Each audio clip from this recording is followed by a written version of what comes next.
Oh dear.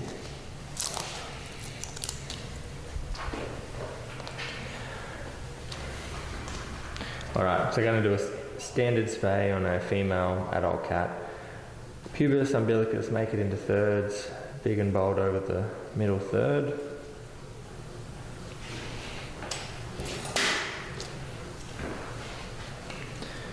Again, big and bold through the subcut tissue, getting down to our linear alba, which is very obvious today, which is good. Picking up that linear alba with our forceps, scalpel blade turned towards the sky, carefully in and up.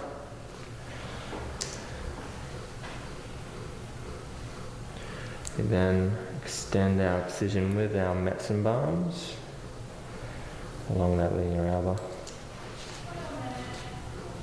Straight away we're encountering some falciform ligament, which we'll just remove.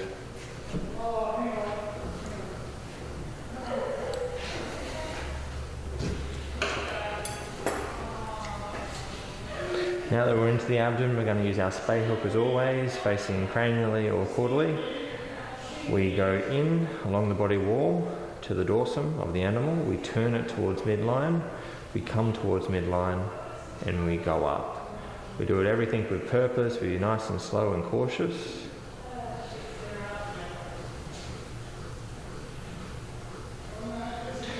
If you get nothing with tension, you don't explore it, it's most likely going to be a momentum. We also have a big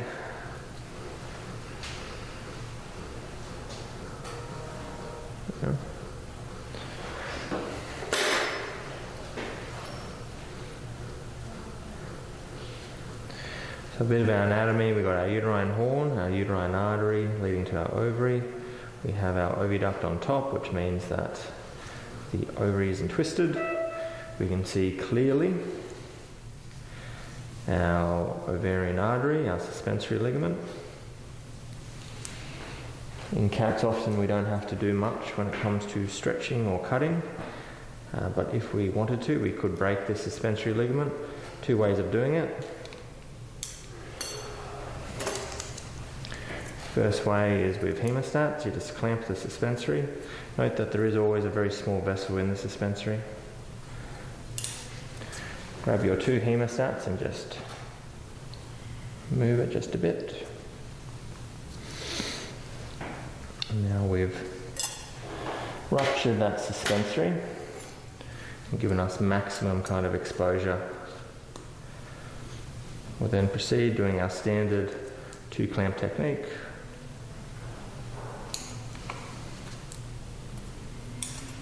Two clamps on.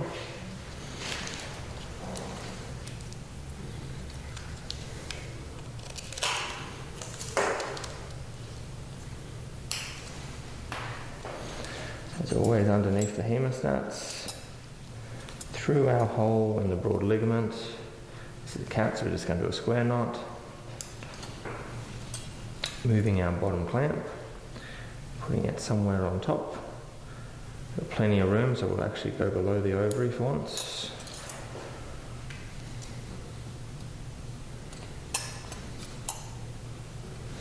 Tying our ligature into the crush, holding for 5 to 10 seconds.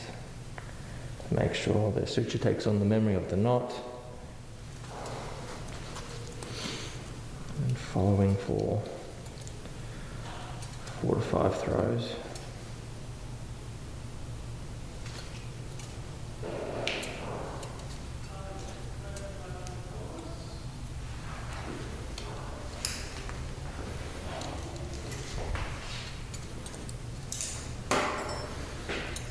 As always, we be very cautious. We make sure that our ligature is not stuck in anything.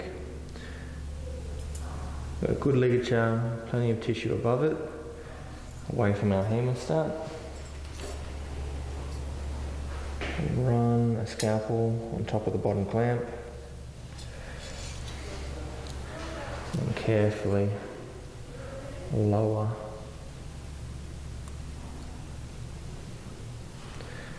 our pedicle back into the abdomen.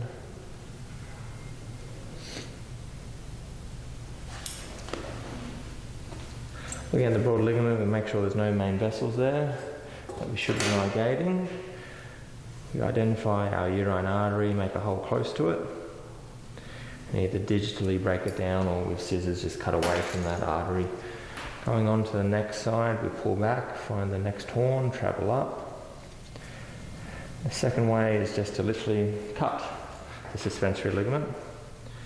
Again, we make sure that we got the right orientation, so our oviduct is travelling on top of the ovary.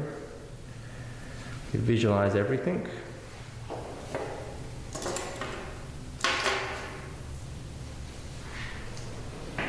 We have our ovarian artery. We have our suspensory ligament that's very much demarcated from one another with the small vessel travelling inside of it, cutting away.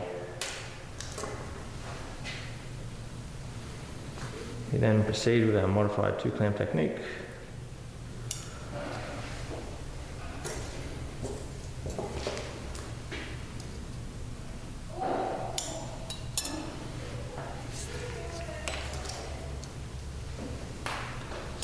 As always, underneath the hemostats, through the hole, the square knot, place it on top of that bottom hemostat, move the bottom hemostat up and above. Because we have plenty of room, we'll just go below the ovary instead of above it, putting our knot or ligature into that crush. Holding for 5 to 10 seconds.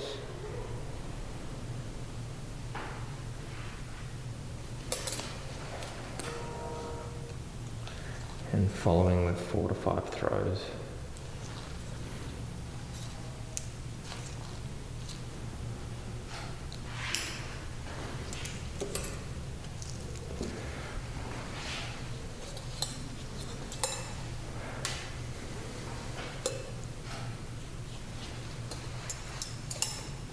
As always, we make sure that our ligature isn't stuck in any fat up the top, which it isn't, which is good.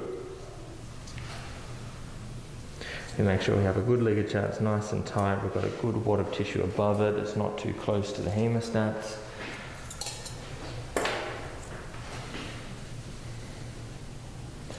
Running a scalpel on the top of that bottom hemostat. And carefully holding it and lowering it back into the abdomen.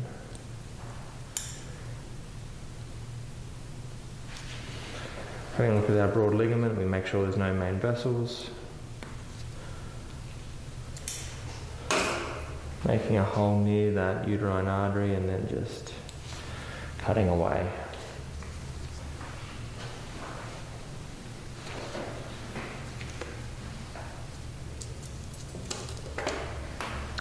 Pulling back on the uterus, we aim to get as close as we possibly can.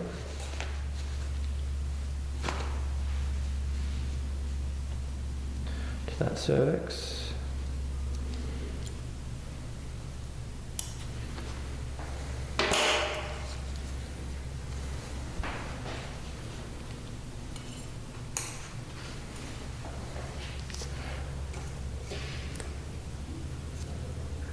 Because the uterus has a bit more tissue in it, we're going to do a knot that has a bit more holding power, so we'll do assertions this time around.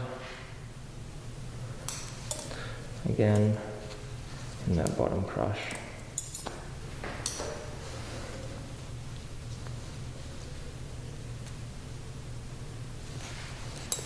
Very important, holding for the 5 to 10 seconds to make sure that the suture takes on the memory of the knot.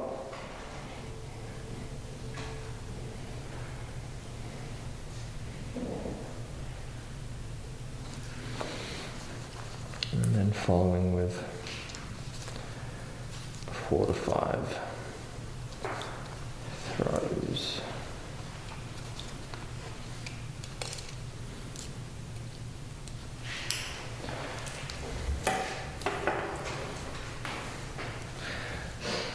Cutting on top of that bottom hemostat. We do our basic checks again. So we make sure that our ligature is not stuck in anything superficial. which it is not. Plenty of tissue above it, good ligature, crushed down as much as I possibly can get it to be. Hold where we're not going to occlude.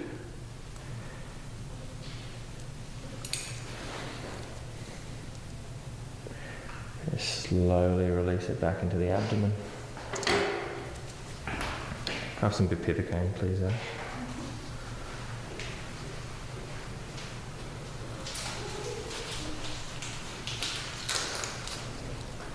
There you go.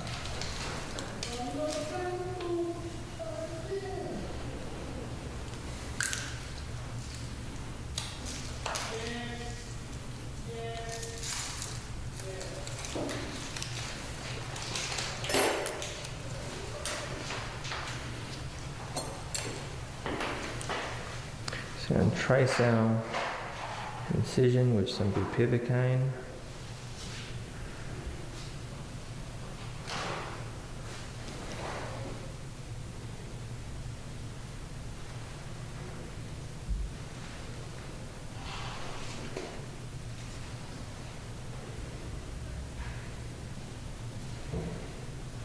And the rest we're going to splash into the abdomen.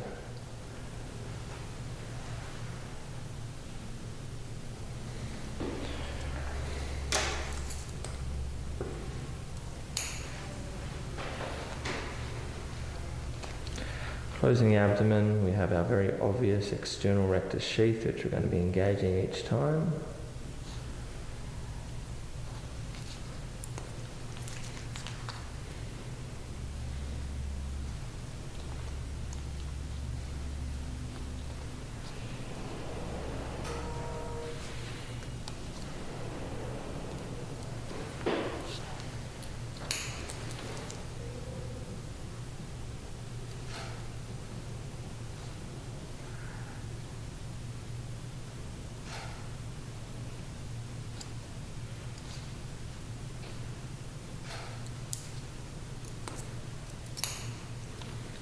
Run along each time, making sure that we're getting that external rectus sheath only, as it's the strength holding layer.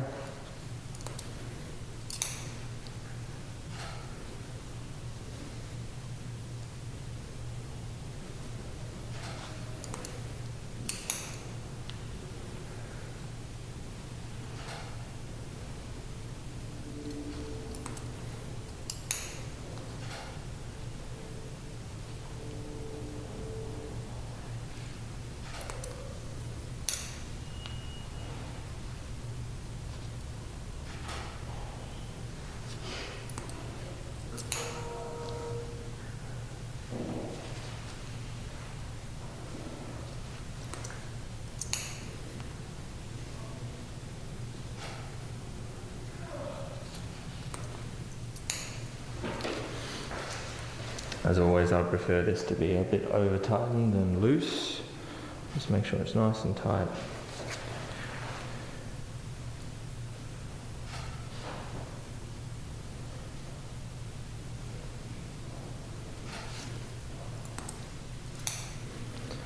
Going all the way to the point of the incision.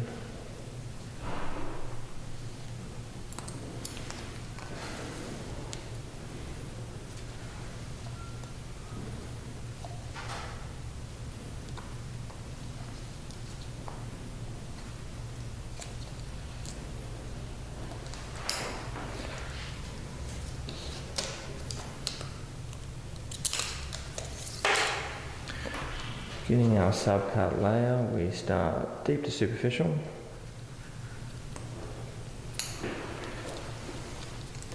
Superficial to deep.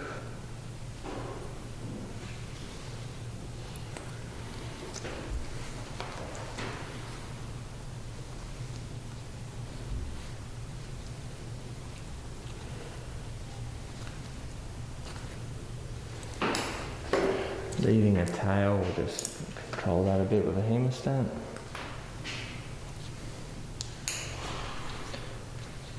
Run along as you normally would when it comes to the subcut.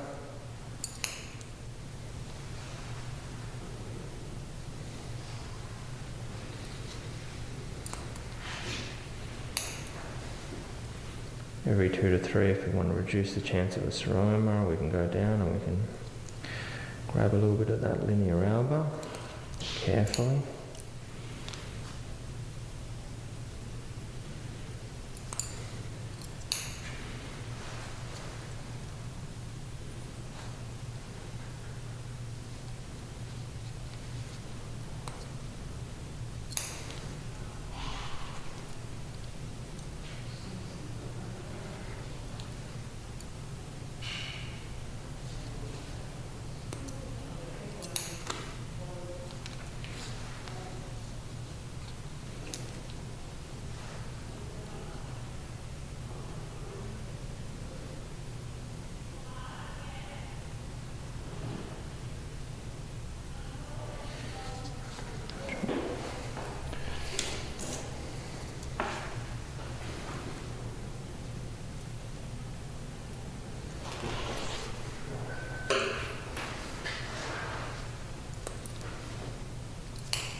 Once we get to the end, to try to maximise the burial of our knot, we can go superficial to deep on one side, making sure we have something that's now deep.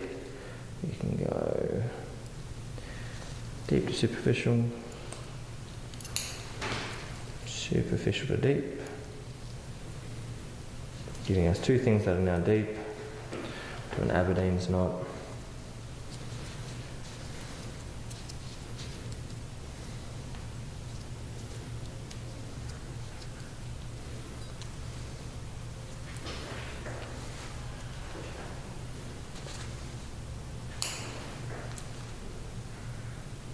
Underneath that knot, all the way to the point of the incision.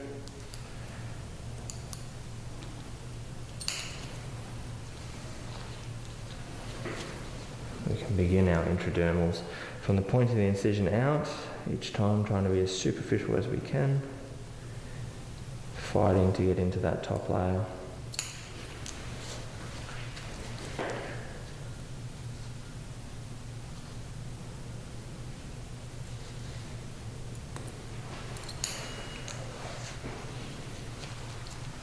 With each bite, we make sure that everything's coming together as expected. If not, we back it out and we do it better.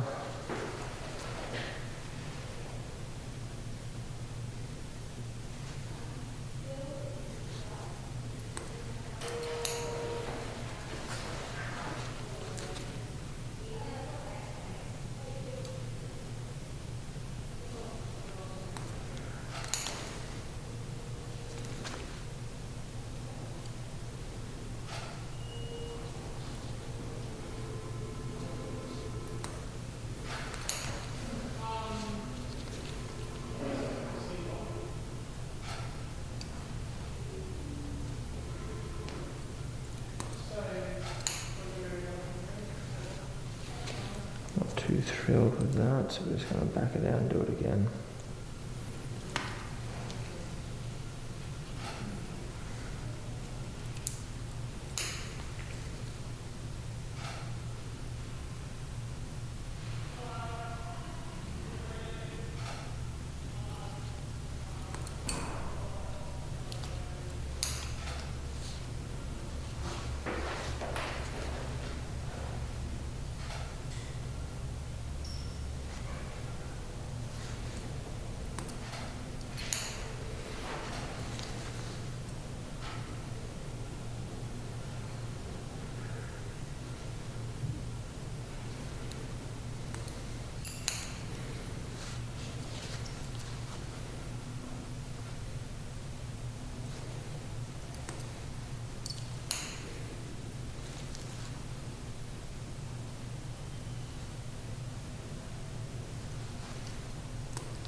When we're at the end, we go superficial to superficial on one side of our tail.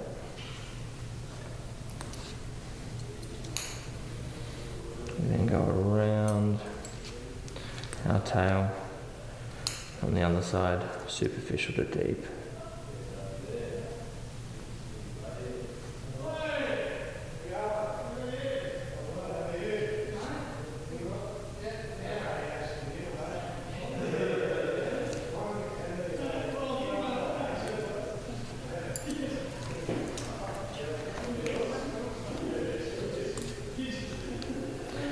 And finishing, again, just tying along the length of the incision, trying to force that knot to go down. If it doesn't go down, which this one certainly hasn't, we force it, picking up our knot, passing our needle just in front of it. If we're in the right position, it should fall in.